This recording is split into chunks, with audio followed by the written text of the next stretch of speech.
그리스도인들에게 있어서 가장 필요한 선행 조건이 있다면 믿음이라는 것입니다. 오늘 본문에 나타난 믿음의 개념은 요한이나 바울의 개념과는 약간 다른 독특한 성격을 띠고 있습니다. 히브리서의 본문은 믿음은 성도들에게 있어서 보이지 않는 하나님의 세계를 현실화시키는 실천적 면을 강조하고 있습니다. 믿음의 선진들은 현실적인 상황을 초월하며 미래를 바라보았으며 하나님의 약속만을 의지하였습니다. 믿음의 특징은 이 세상에서 외부적인 축복이 주어지든 간에 고난이 주어지든 간에 궁극적인 하나님의 약속을 부어잡는 것입니다. 훈련이 잘 된 아주 영리한 개는요, 모르는 사람들이 던져주는 고기 덩어리를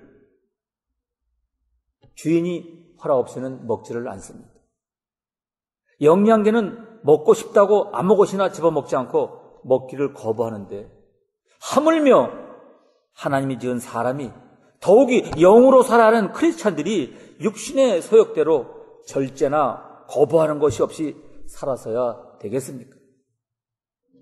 사람은 그 본성이 악하기 때문에 본성대로 살면 반드시 망하고 실패한다고 오늘 성경은 말씀하고 있습니다. 로마서 8장 13절에 너희가 육신대로 살면 반드시 죽을 것이로되 영으로서 몸의 행실을 죽이면 산다고 말씀하고 계십니다.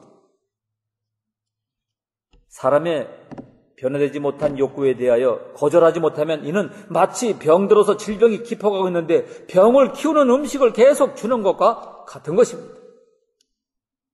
성경은 계속해서 타락한 인간의 본성에서 나오는 요구에 대해서 단호하고도 분명한 거절을 해야 한다는 사실을 말씀하고 계십니다. 사람이 설교를 들을 때 두 가지 거부감이 있다는 연구가 있습니다.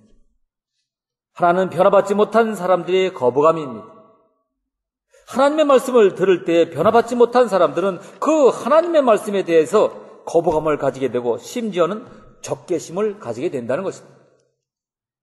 나는 지금 무엇을 사랑하고 있는데 말씀이 그것을 책망하고 있으면 마음에 그 말씀에 대한 거부감을 가지게 됩니다. 초대교회 스테반이 설교할 때 변화받지 못한 사람들은 스테반에게 거부감을 가지고 돌을 던졌고, 성경에는 이러한 거부감이 나타난 경우가 많이 있습니다. 다만 하나는 변화받은 사람들이 가지는 거부감입니다. 변화받은 사람들은 변화되지 못한 삶에 대해 거부감을 가지고 있습니다. 변화받은 사람은 세상 사람들이 나를 위해서 하는 호의나 배려까지도 거부감을 가지게 됩니다. 마치 질병에서 고침을 받은 사람은 질병을 일으키는 음식이나 해로운 습관에 대해서 거부감을 가지는 것과 같은 것입니다. 이 거부감은 하나님의 말씀 안에서 말씀을 빼앗아가려고 하는 것에 대해서 항상 거부감을 가지는 것을 의미하고 있습니다. 다니엘의 세 친구 같은 사람은 다른 사람에게는 아무런 문제가 아닌 일들도 그들에게는 거부감이 분명히 표현하고 있습니다. 우리가 세상에 살면서 어떤 거부감을 가지고 있느냐 하는 것은 매우 중요합니다. 변화받지 못한 거부감을 가지고 살아가는 사람은 그 거부감 때문에 항상 하나님의 은혜를 대적하게 되고 하나님의 말씀들이 그와 상관이 없는 말씀이 되고 맙니다. 현대사회가 가진 반감들을 분석해 본다면 이상하게도 하나님의 말씀에 대한 거부감이 너무도 강하다는 것을 느낄 수가 있습니다. 성도는 이러한 거부감을 치유해야 주님의 백성으로 살아갈 수가 있는 것입니다. 이와 반대로 성도는 변화받은 거부감을 가져야 합니다. 주님이 세상에 오여 주신 그러한 거부감을 가져야 한다는 것입니다. 믿음의 사람들이 가졌던 그 거부감을 가져야 합니다. 요셉이 가졌던 그 거부감, 모세가 가졌던 그 거부감을 가져야 한다는 것입니다. 변화받은 사람은 변화받지 못할 때 친숙했던 삶에 대한 거부감이 있습니다. 거부감에 대한 변화야말로 가장 구체적인 변화라고 볼 수 있습니다. 믿음의 사람들을 정의할 때에 무가치한 일에 대해서 거절하는 용기를 가진 사람이라고 했습니다. 그러므로 첫째, 물질의 유혹을 거절하는 믿음이 있어야 합니다. 모세는 애굽의 모든 보화보다 그리스도를 위하여 받는 능욕을 더 큰 재물로 여겼다고 했습니다. 사람이 살아가면서 하나님의 보화를 얻기 위해서는 반드시 물질의 유혹을 거절하는 경험이 필요합니다. 이것 때문에 내가 하나님의 나라를 잃어버리고 살았구나 하는 깨달음이 우리에게 있어야 한다는 것입니다. 물질의 유혹을 거절하게 되면 그에게 새로운 세계가 보여집니다. 바로 하나님의 나라요, 하나님의 상주심입니다. 성도는 물질의 욕심을 거절하는 경험을 통해서 하나님의 나라의 모습을 보는 경우가 많습니다. 삭개오가 그러한 사람입니다. 그는 물질의 욕심에 끌려 다녔던 인생입니다. 모든 것을 돈이라는 기준으로 본 사람이었습니다. 그러한 그가 예수님을 만난 이후에 물질에 대한 욕심을 내려놓습니다. 욕심을 내려놓는 순간 그의 눈에는 하나님의 나라가 보이기 시작했습니다.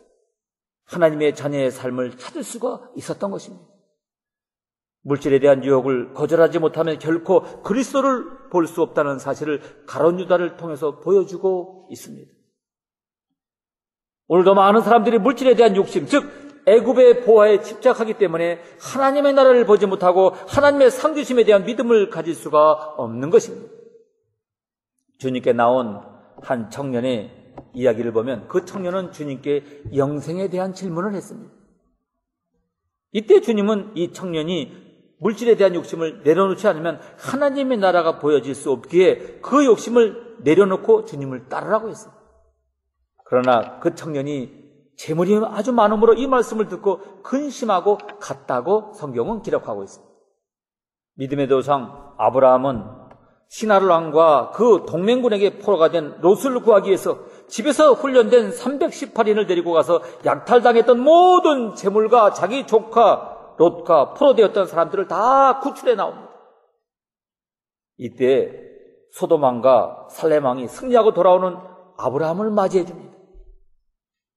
소돔 왕은 아브라함에게 사람들을 제외한 모든 재물을 가지고 가라고 했을 때 아브라함은 하나님께 드릴 11조 이외에는 아무것도 취하지 아니했습니다.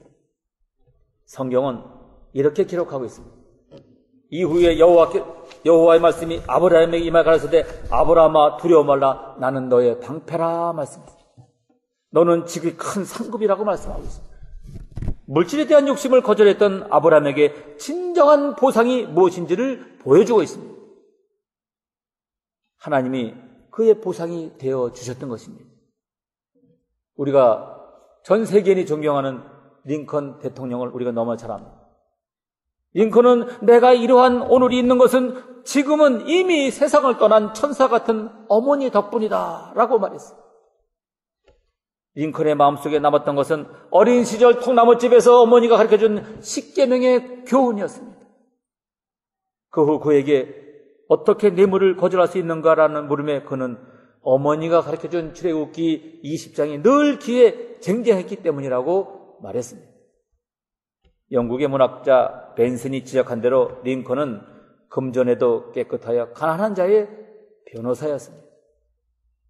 두 번째로 우리는 이성의 유혹을 거절하는 믿음이 필요합니다. 요셉은 보디발의 가정에 팔려서 그곳에서 청년 시절을 보냈습니다. 그를 유혹하는 사람들이 있었는데 그 사람이 바로 여주인인 보디발의 아내였어요. 보디발의 아내는 요셉을 유혹하기 위해 치밀한 계획을 세우고 요셉에게 접근해 옵니다. 보디발의 아내는 요셉에게 날마다 유혹을 했어요. 우리 속담에 10번 찍어 안 넘어가는 나무 없다는 말이 있습니다. 그럼에도 요셉은 이성의 유혹을 거절하는 믿음을 가진 자였습니다. 모든 시대에서 성도는 이성의 유혹을 거절하는 믿음을 가져야 합니다. 너무도 많은 유혹의 통로들이 있습니다. 성도는 이성의 유혹 앞에서 자신의 믿음을 보여주는 사람이 되어야 하는 것입니다. 현대사의 많은 가정들이 이성의 유혹을 거절하지 못함으로 흔들리고 상처받고 관계가 파괴되고 있습니다. 이성의 유혹이 갖는 가장 무서운 무기는 바로 은밀한 데 있습니다. 요셉에게 아무도 모른다고 했습니다. 그러나 하나님을 알고 계셨다는 것이 요셉의 신앙의 고백입니다. 쾌락의 유혹은 참으로 무서운 파괴력을 가지고 있습니다. 세 번째로 명예의 유혹을 거절하는 믿음이 필요합니다. 사사기에 나무들의 이야기가 나옵니다. 나무들이 나무의 임금을 삼기 위해서 감람나무, 포도나무, 무화과나무를 찾아갔어요. 우리들이 임금이 되리라는 것입니다. 그때 나무들은 한결같이 그 제의를 거절합니다. 남들을 지배하려는 유혹을 극복한 것입니다. 사람에게는 남보다 우위에 서고 싶은 욕심이 있어요. 사람이 자신의 명예를 거절할 수 있어야 하나님의 쓰심에 합당한 사람이 됩니다. 예수님은 사탄의 유혹이 사탄아 물러가라고 말씀하셨어요. 사람이 명예욕을 이길 수 있는 비결은 자신의 사명을 깨달는 데 있습니다.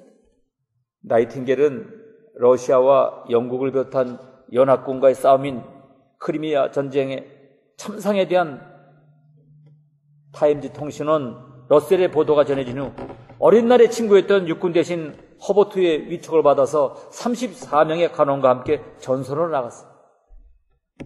이곳저곳의 병원을 천사처럼 돌아다니고 그로 인해 그녀의 이름은 모든 사람들의 가슴에 새겨지게 됐습니다. 그럼에도 불구하고 기자들이 그녀에게 사진을 찍게 해달라고 간절히 부탁할 때 거절한 것은 너무나도 유명한 일화입니다. 거절할 때 거절하는 것은 얼마나 큰 용기이며 믿음입니까? 네 번째로 죄악을 거절할 수 있는 믿음이 필요합니다. 어느 회사의 사장이 사원들에게 특별히 지시를 내렸습니다. 선박이 토요일 밤늦게 도착하기 때문에 일요일에 모두 나와서 선박의 짐을 내리라는 것입니다.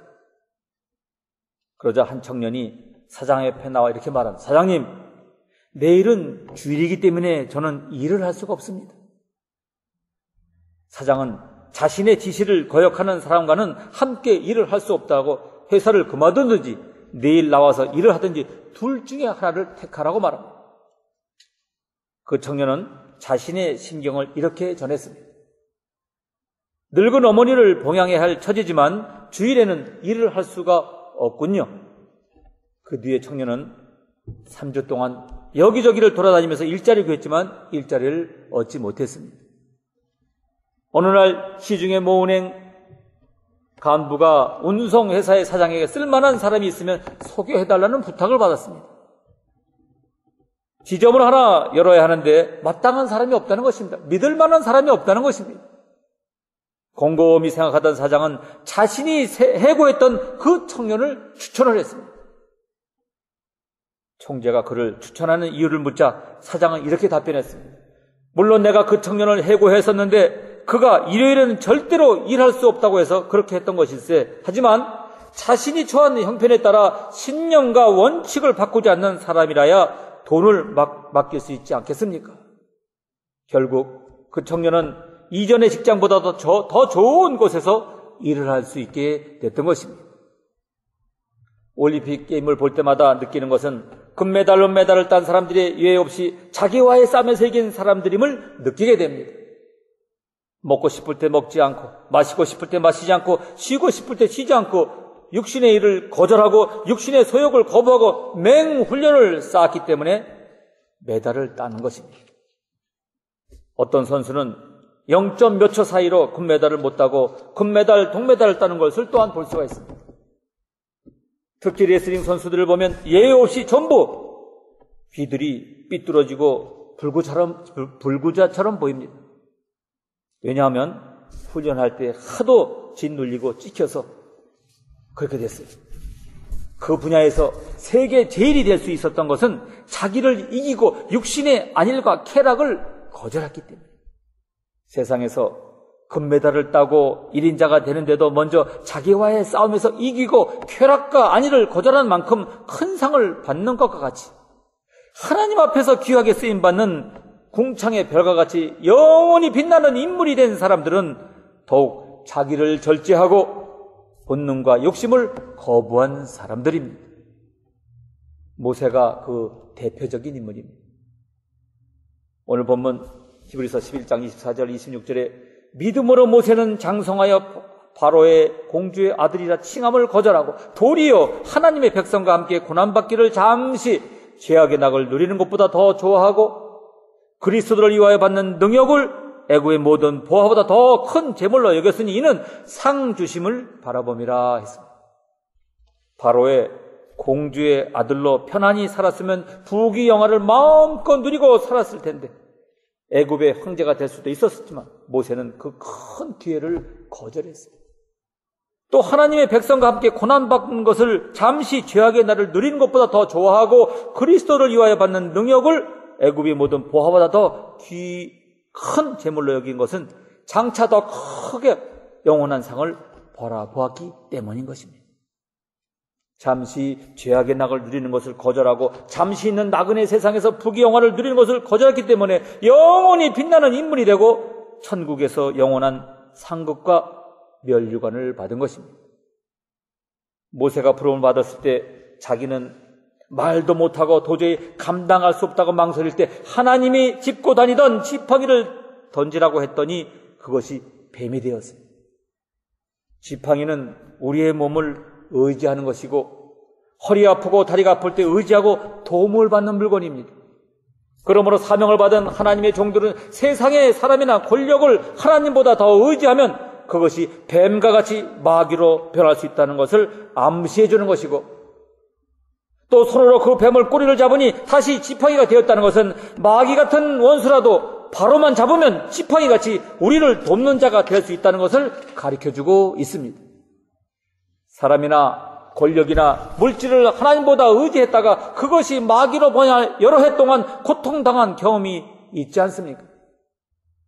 또 한편 거짓말로도 거금을 헌금하겠다고 한 것 때문에 큰 예배당을 지을 용기를 가지게 되었다는 점에서는 뱀과 같은 마귀도 결국 하나님 일을 하는데 일조가 되었다는 말도 있어요. 마가복음 14장에 기중한 나드향 옥합을 몽땅 깨뜨려 예수님께 부어드렸는데 그것은 1년 동안 일해서 번 돈에 해당하는 금액이요. 더욱 귀한 것은 여자들이 결혼 미천으로 저축해둔 결혼 저금 통장이나 마찬가지인데 그 모든 욕심과 애착심을 거절하고 예수님께 다 부어드렸어요. 그랬더니 예수님께서는 아깝게 허비한다고 마리아를 책망하는 가룟 유다를 도리어 책망하셨고 마리아에게는 온 천하에 어디서든지 복음이 전파되는 곳에는 이 여자의 행한 일로 말하여 저를 기념하라 하셨습니다. 엄청난 칭찬과 축복의 말씀을 하셨던 것입니다. 기념하다란 말은 신약에 꼭 2번 나오는데 또 하나는 예수님이 십자가의 죽음을 앞두고 성만찬을 행하시고 기념하라고 말씀하셨습니다. 누가복음 22장 19절에 너희가 이를 행하여 나를 기념하라고 말씀하셨습니다. 이것을 보면 마리아에게 행한 칭찬과 축복이 얼마나 무게가 있고 영구한 것인지를 우리가 알 수가 있습니다. 거절하기 어려운 것을 거절하고 주님을 기쁘게 할 때 그 상이 얼마나 큰지를 알 수가 있습니다. 요한복음 12장 24절 이하에 내가 진실로 진실로 너희에게 이르노니 한 알의 밀이 땅에 떨어져 죽지 아니하면 한 알 그대로 있고 죽으면은 많은 열매를 맺으리라. 자기 생명을 사랑하는 자는 잃어버릴 것이요 이 세상에서 자기의 생명을 미워하는 자는 영생하도록 보존하리라고 하셨습니다. 이는 거절의 극치를 말씀하신 것입니다. 바울의 신앙의 극치를 말씀하신 것이 갈라디아서 2장 22절이라 할 수 있는데 내가 그리스도와 함께 십자가에 못 박혔나니 그런즉 이제는 내가 산 것이 아니여 오직 내 안에 그리스도께서 사신 것이라. 이제 내가 육체 가운데 사는 것은 나를 사랑하사 나를 위하여 자기 몸을 버리신 하나님의 아들을 믿는 믿음 안에 사는 것이라 했습니다. 잠깐 살다가 안개와 같이 사라지는 세상에서 월계관을 쓰고 금메달을 따기 위해서도 절제하고 거절을 하는데 하늘의 영원한 상을 얻는 데에 얼마나 육신의 욕망을 거절하고 절제해야 되겠는가 하는 말씀입니다. 바울은 내가 내 몸을 쳐서 복종하게 하면 내가 남에게 전파한 후에 자기가 도리어 버림이 될까 두려워함이라 라고 말씀했어요. 거부하고 절제하고 죽어야 큰 상을 받는데 사람들은 거부나 절제는 하지 않고 큰 상만 바라보는 경향이 있는 것입니다. 사도 바울의 영적 깊이 있는 위대한 고백을 고린도후서 4장 10절 이하를 이렇게 기록하고 있어요. 우리가 항상 예수 죽은 것을 몸에 짊어지면 예수의 생명도 우리 몸에 나타나게 하려 함이라. 우리 산자가 항상 예수를 위하여 죽음에 넘기움은 예수의 생명이 또한 우리 죽은 육체에 나타나게 하려 함이라. 그런즉 사망은 우리 안에서 역사하고 생명은 너희 안에서 하느니라 라고 말씀하셨습니다. 자기 부인과 거절의 극치는 죽는 것인데 죽어지는 것만큼 예수님의 생명이 우리 안에서 역사하는 것입니다. 내가 죽는 만큼 남도 살릴 수 있는 것입니다. 그러므로 바울은 내가 내 몸을 쳐 복종하게 하면 내가 남에게 전파하러 에 자기가 도리어 버림이 될까 두려워함이라고 했습니다. 주님도 자기를 부인하고 제 십자가를 지고 나를 따라오라고 말씀하셨습니다. 자기를 부인하고 거절한 만큼 큰 상을 받는 것입니다. 우리나라처럼 높은 공무원이 되면 세도나 부리고 의시되는 사람과는 반대되는 개념입니다.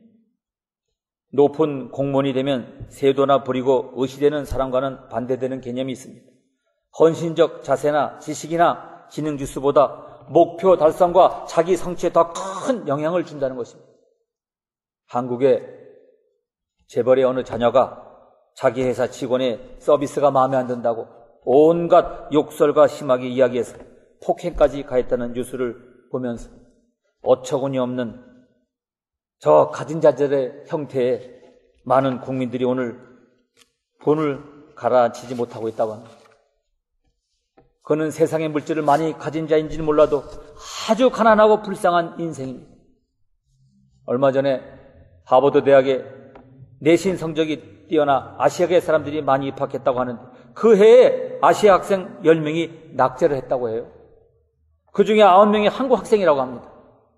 그 이유는 머리는 적고 지능지수는 높아서 인류대학에 입학은 했지만 초인류대학에 입학하는 것이 인생의 목적일 뿐 그 이상의 장기적이고 궁극적인 목적이 없다는 것이 문제였다는 것입니다. 인류대학을 나와서 출세하고 돈 많이 벌어서 잘 먹고 잘 살아보자는 생각을 가진 사람은 위대한 지도자가 될 수가 없습니다.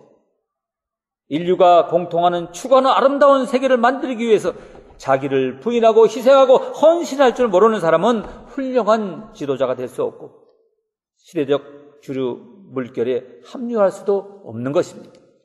인류대학에서 교육받고 주지사가 되고 상원의원이 되고 대통령이 된 사람들은 자기가 출세하는 것이 최종 목표가 아니라 전 세계 평화와 행복, 아름다운 세상을 만들어가는 것이 꿈이요 최종 목표가 되어야 합니다. 오늘 우리가 살고 있는 이 나라는 자기 나라만 편안하고 잘 살면 된다고 생각하지 않고 세계를 위해서 봉사하고 있는 나라라고 봅니다. 기독교 신앙의 밑에 깔려있는 미국은 다른 나라들과 그 이념과 사상이 다르다고 봅니다. 우리 대한민국도 유교를 시작으로 60년 동안 이 나라가 지켜주지 않았더라면 남한도 공산화되어서 몇 년 동안 아마도 수백만 명이 굶어 죽고 교회는 다 파괴되고 북한과 같이 되지 않았을까 생각이 됩니다. 자기의 욕망을 거절하고 희생과 헌신의 자세와 하나님의 영광을 위해서 온 인류를 위해서 희생하고 헌신하려는 태도가 무엇보다도 중요하다고 봅니다.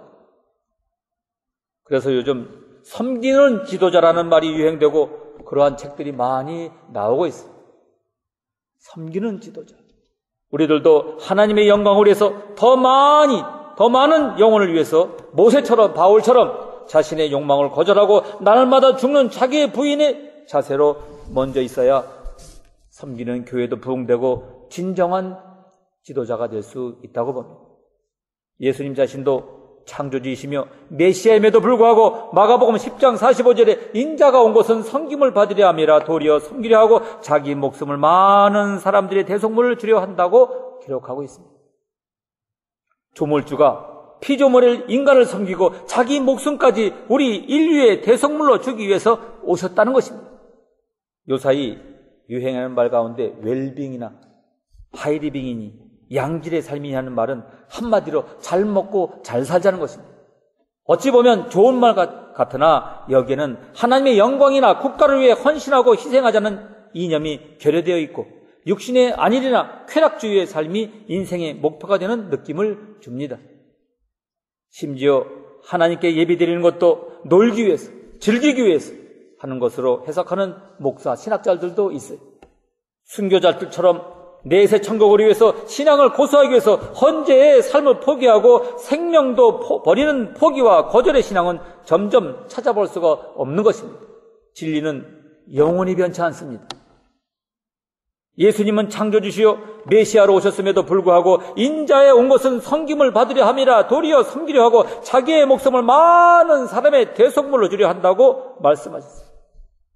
사도 바울이 고린도전서 9장 25절 이하에 이기기를 다투는 자보다 모든 일에 절제하나니 저희는 썩을 면류관을 얻고자 하되 우리는 썩지 아니할 것을 얻고자 하노라. 내가 내 몸을 쳐 복종하게 하면 내가 남에게 전파한 후에 자기가 도리어 버림이 될까 두려워함이라고 한 말씀과 위대한 영도자 모세가 히브리서 11장 오늘 본문의 말씀에 한 것 같이 이 말씀은 불변의 진리라는 것입니다.